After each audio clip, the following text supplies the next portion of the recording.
Hello, you wonderful people, and welcome to another episode of Not Too Comic Book. This being a show where I talk about TV shows that are adaptations of comic books. For today's episode, I'm going to talk about Mission Yozakura Family, Season 1, Episode 26. A great episode. A lot of really interesting things went down in this episode, so let's break it down. So we immediately pick up where the last episode left off. Obviously, Kawashita is trying to set everything in motion to release the Yozakura, but Taiyo shows up in time to stop him. But the problem is he had to get close range and he couldn't take the chance that some electrical charge from his attack could set everything off. But it put him in close enough proximity that Kawashita was able to stab him. And it's like, well, his blooming has protected him because it increases his defense and stuff. But all he had to do was hold off for a little bit. But the problem is, like, specifically their blooming start colliding, and it ends up leading to him being able to, that Taiyo is able to see some of Kawashita's memories. I think it's specifically the clashing of bloomings from different heads. So we find out the person who gave Kawashita his blooming, like gave him Yozakura blood, is the first head of the Yozakura, Tsubomi. And Tsubomi looked at the Yozakura situation as a curse because all she ever wanted to do was be an ordinary person.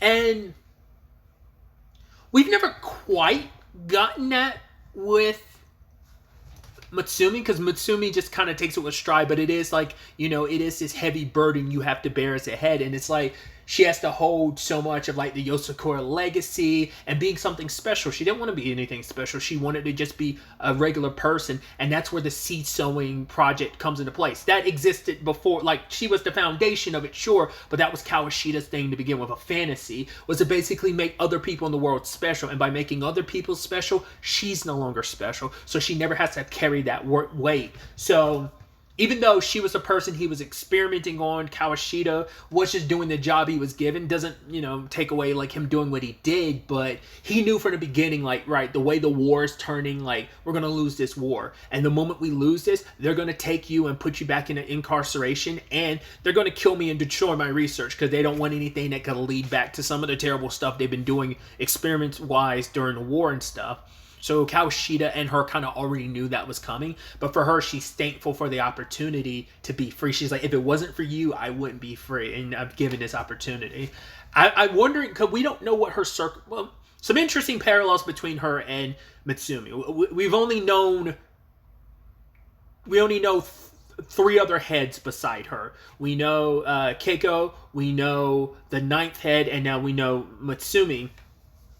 But Mutsumi and her seem to only be the only ones so far that's had that hair thing. Or like hers is the opposite of Mutsumi, because Mutsumi has the one strand of white, the rest is blue. It was like hers is like a navy blue strand, while the rest of her hair is white. I wonder like what the significance of that was and why her situation is what it is. That like her, like, because she's in a very interesting spot, because as the first head, she's in a different circumstance than the other heads, because we've never, maybe it's because at that, I was about to say no, because maybe at that point she hadn't passed on her powers to another generation of, like, maybe if a Yozakura head doesn't pass on the powers to the next generation, or like to the next, like the family line, like her family line, then maybe that's it, because she had the blooming. Like at no point has Mutsumi ever done that. Once again, we're talking about the first head versus the 10th. Maybe something got lost in the generations, but it's like that's something we still don't have an answer for. Because I wonder, is that why like the flowers were growing on her? Because it's like a buildup of like, because she was incarcerated, she never was able to kind of expel the excess like Yozakura blood and kind of send it off to other people in the family, and now it's just bottled up in her to the point that it's basically overflowing and blooming like that, not just in the eye way that it is, but also literally blooming these flowers on her body. Not unless that's a side effect of her blooming or the experiments that were done to her. We never got an explanation for that. Like, she seems to be the only Yozakura head that has that circumstance. But like I said, the direct parallel of her and Mutsumi having the hair situation, just like inverses of each other. But yeah, like Kawashita figured as much. When it's all said and done, they did come to kill him, but to kind of set Tsubomi free, he ends up blowing up the lab while they were there. They had shot him and he was in the process of dying, which even she's like, you experimented on me, used my blood to like kill hundreds and thousands, but so why try to help me now? And he's like, I don't really know why. There's no real explanation. He talks about the place they're at. He's like, it's my village and it was ravaged by the Spanish flu. He's like, my upbringing was influenced by the fact is I would go off to eventually study, medicine, because it's like, yes, that considering where you come from, of course you want to be able to help people, but then you got turned into a butcher. It's like, and then they put me in a job where I slice up people and dispose of them. So it's just kind of that clashing of what you were forced to do versus what you wanted to do, which coincides with Tsubomi. Tsubomi just wants to be, I keep saying Bomi, it's just Tsubumi. It wants to just be a regular person. So maybe there's some kinship there of like, right, this is someone's dream and goal and you can make it happen. And it turns out, she will, the whole thing is it has to be willing. So she gave over her, and it's very different where it's like Mitsumi had to literally put her blood inside of Taiyo, where all Tsubumi had to do was tap his head and she gave him her power. Because we don't know what once again, like none of the heads are supposed to have any powers, but like I said, why she has the blooming, but maybe that all disappeared the moment, because I think we saw her face after she gave the Yozakura blood to Kawashita, but it's like I was wondering, like I said, is it excess that's just been building up, and now that she relieved some of that built up pressure inside of herself, did her eyes stop glowing like with the bloom, or what, So there's still a lot there we don't know. We haven't gotten an answer for. But it was actually her and Kawashita that started the Tampopo, the whole dandelion situation. Because I keep forgetting it until they kept saying it in the episode, dandelion, Tampopo. That's why Tampopo's sigil is a dandelion, because that's what it literally means and everything. But they disappeared into the shadows and have been orchestrating everything, because she was willing to sacrifice the rest of her descendants for the purposes of being kind of free and breaking, in her mind, the curse that is the Yosakuras. Because from Kawashita's perspective, it is this thing of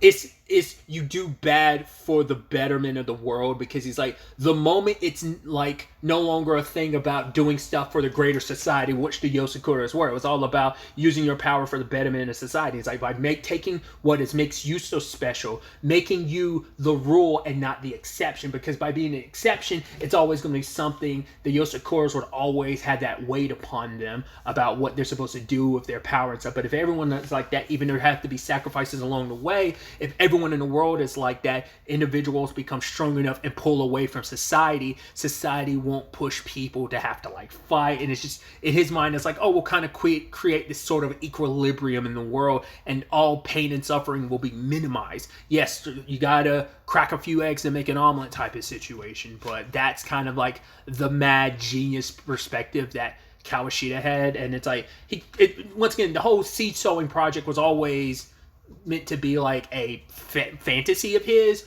but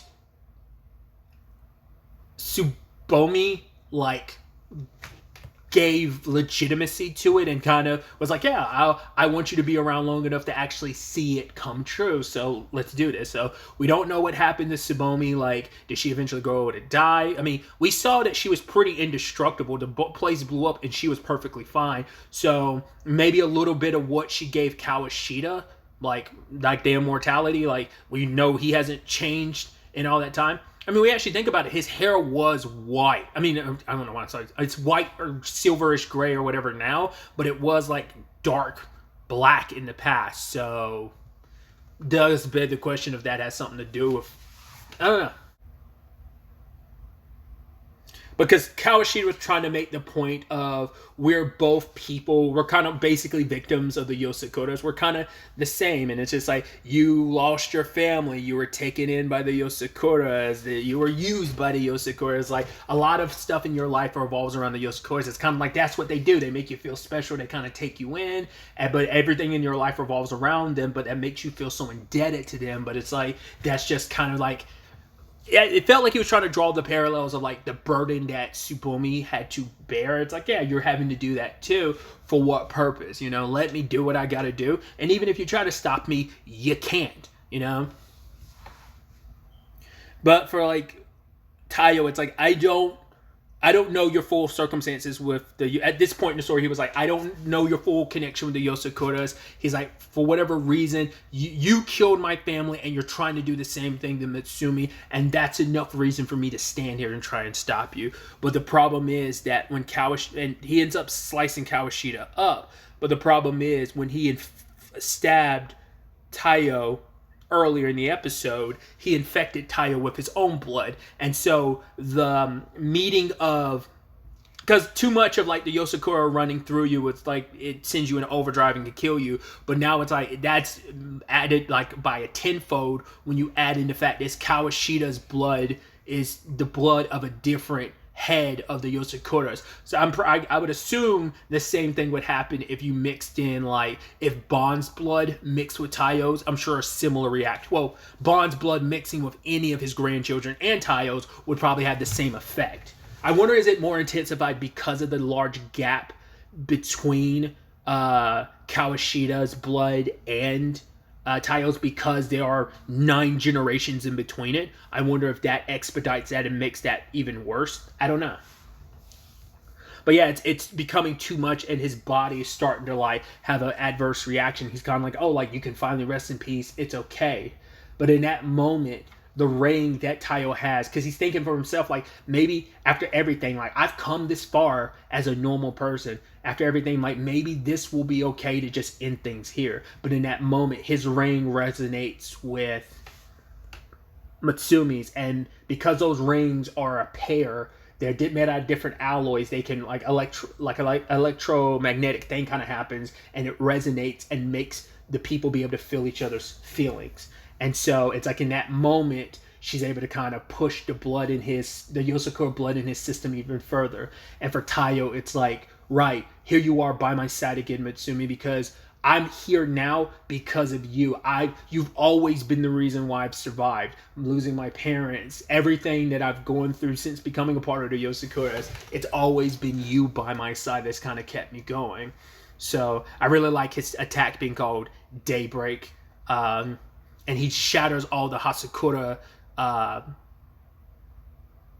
containers and stuff. But the problem is, before it could all be, destroyed, Kawashita was able to absorb it all, and he's morphed himself into the monstrosity that he is at the end of the episode. And Taiyo's trying to hold it off because all he has to do is detonate his body with one of the other Hasakura abilities, and he can set all, like, it's like, right, he's fine with dying in the process. If it means the mission is complete, he still wins. But everyone else ends up showing up afterwards. Everyone's kind of dealt with their circumstances. Kichiro is like, oh, good on you for hanging in there, Taiyo. So everyone joins forces to kind of strike. It's like, right, because of everything going on with Taiyo, we don't want to activate our bloomings and cause an issue here, so no blooming. So they just do their own respective attacks. Some of it, it's stuff taken straight from the intro of the second intro of the show, the current intro, where Shinzo swings the thing, and all those fake Kingos pop up. They drill into him, and because of that exposure, Nano's able to release poison to paralyze him, and then Futaba and Kishiro have a mega attack, but it doesn't do anything to him. And the question then becomes right, despite taking that full force hit, how is he still going? In fact, how's the Hasakura inside of him resonating so heavily? And in that moment, Taiyo notices something green, and he looks at Kisho. My immediate assumption, this was before I even saw the end credits thing that's kind of like, a preview for the season finale. My immediate thought was, is it the Ninth's body? Because that was that was their mission that only Kiyoshiro and Taiyo know about, her body being. So for him to look at Kiyoshiro, it means it's got to be something only he would know about. So it's either Tsubumi's body, because we don't know whatever happened to her body. Because the whole point of getting Mitsumi's body is you need another young body, because the others were older, and I guess the closest you got was, maybe Tsubumi was fairly young at the time, and if she stayed that way, but the rest of the family probably got a little bit older, and you got a little closer with the ninth, but she was still already older, so you need like a younger person, which Mitsumi is perfect. That's why this is the perfect time to kind of complete this plan, that why she's so necessary. But I wonder if that's what's kind of at the core of everything Kawashita is doing right now. Either it's going to end up being Tsubomi inside of him, or is it going to be the ninth? And I feel like it's going to more likely be the ninth, their mom's body, but we'll see. But yeah, it's like, okay, formation, Sakura roots, and the axis of it is going to be Taiyo, because it's like I said, it feels like it's got to be. I'm more certain on it being the ninth than I am it being Tsubomi. But it could easily be, but I'm more like 80-20, or 20-80. 20% it's Tsubomi's body, 80% me's thinking it's the ninth's. But we'll have to wait to see how it all shakes out, how this all plays out. With the next episode being the season finale, I'm very excited to see how this all plays out, what the resolution is going to be, how this is going to come to an end, how, because one key factor in this we have still yet to see in all of this is Momo himself. So what role is he going to play in this? What conclusion is going to be made, and what this could potentially mean for the future? Because I don't know if the show's already gotten renewed for a second season or not. So at the time of me recording this, there's nothing really saying whether or not there will be a season 2.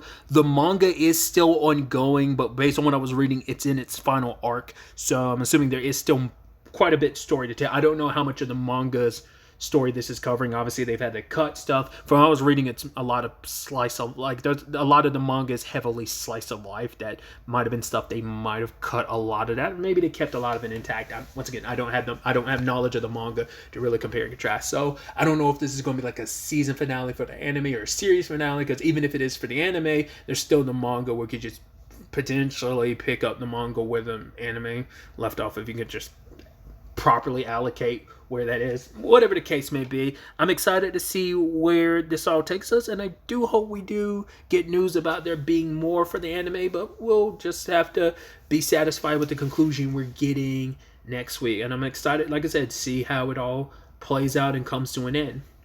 But really, that's all I want to talk about. So the next time we meet, be happy, be safe, live life to the fullest, and enjoy it. Good day and goodbye.